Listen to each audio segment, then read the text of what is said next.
Fog Football back again with your transfer deadline day recap. Done on the Saturday, kinda a wee bit irrelevant, probably should have been done last night, but it doesn't really matter because I tell you what, there was not an awful lot happening, and this goes across world football. I feel like transfer deadline day just ain't what it used to be. When you've got Fabrizio Romano just pretty much ruining every transfer like 2 weeks in advance, there's not an awful lot of hype anymore. And I remember seeing a suggested scenario where no one knows who signed who, and then like the first day, a match of the day, the wheel all the new signings out. See, as great as that would be, and the anticipation would be like actually getting that.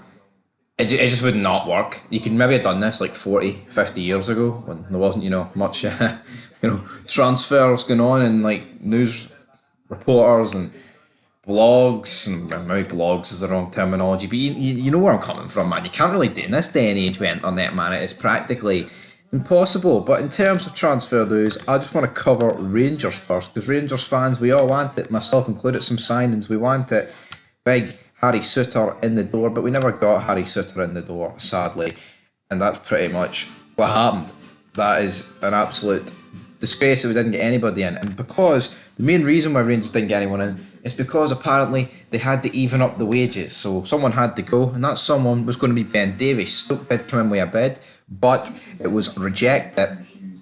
It was a loan bid because they were only willing to pay 40% of the wages, and therefore it wouldn't have accounted to what Harry Suter thing and blah blah blah. But see, for me, right, I couldn't give a fuck if this bid was rejected or not, right, or accepted, whatever. Rangers have only spent 2 million this summer because they've recouped the rest back in payments.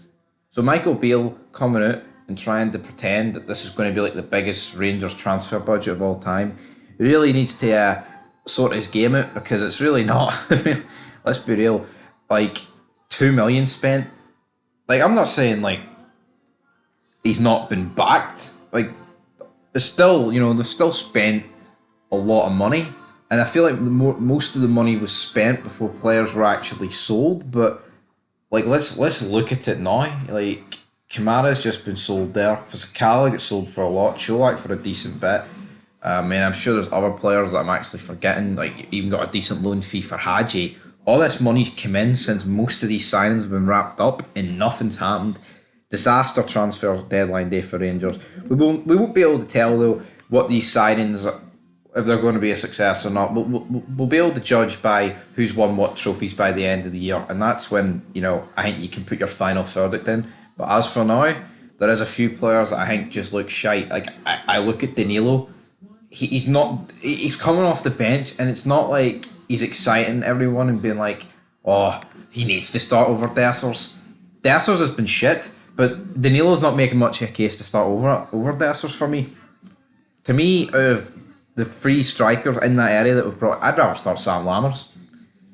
Yeah, the guy, when he plays up top, actually creates stuff. He changed the game for about 10 minutes against PSV, then we changed the game at the back because a certain Dujon Sterling shite and Tav shite and Goldson and Suter shite. Anyway, I feel like I'm just going on a Rangers rant here, so let's move on. Celtic, right, they rejected a 7 million bid for Lila Bada from Sporting Lisbon. But they rejected it, and then he went ahead and signed a new 4-year deal, which will take him up until, 2027? Or, well, no, I think it's like 2028 or 29, actually, because it's on his already existing deal. So that's quite intriguing there. We also seen the likes of Ross Stewart move from Sunderland to Southampton. And it's mental because Sunderland actually pumped Southampton the day 5-0. Obviously he's injured though, so he didn't feature, but Ross County though, intriguingly, have made 1.2 million off of that transfer, so that's really good for them. Can't really dispute that. While Ryan Jack is called for Rangers to give Celtic new recruits an on-firm reality check, Rangers need to win. The Mora, man, it just needs to be a win. But, literally the only big deal in the Scottish Premiership that happened yesterday was big Paulo Bernardo, whatever you want to call him, coming in to the league, joining, of course, Celtic on a season-long loan. I've seen a few jokes that they're going to use this guy and get 25 million from a Saudi Arabia club, but I don't know too much about Paulo Bernardo. He has an under 21 cap, He has played 14 times for Benfica. He did spend last season on loan the Pacos de Fiera, but they suffered relegation. So who knows? I don't know if this guy's any good or not.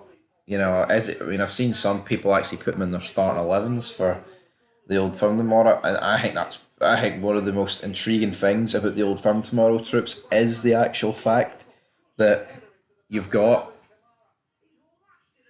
complete unknown about the starting 11s. I have no idea what Bale's going to go with. Like I think the back four picks itself for Rangers, right? But what's going to happen in the forward position? Who's going to start? He can't start. I don't know. It's going to and same for Celtic. What is Nat Phillips going to come in? Not played a game since January. It's going to be really really intriguing game, guys. But that is your transfer deadline day recap. Be back very soon. We've got games on at the minute. Obviously, we've got Kelly losing to Ross County. We've Livy drawing with St Mirren.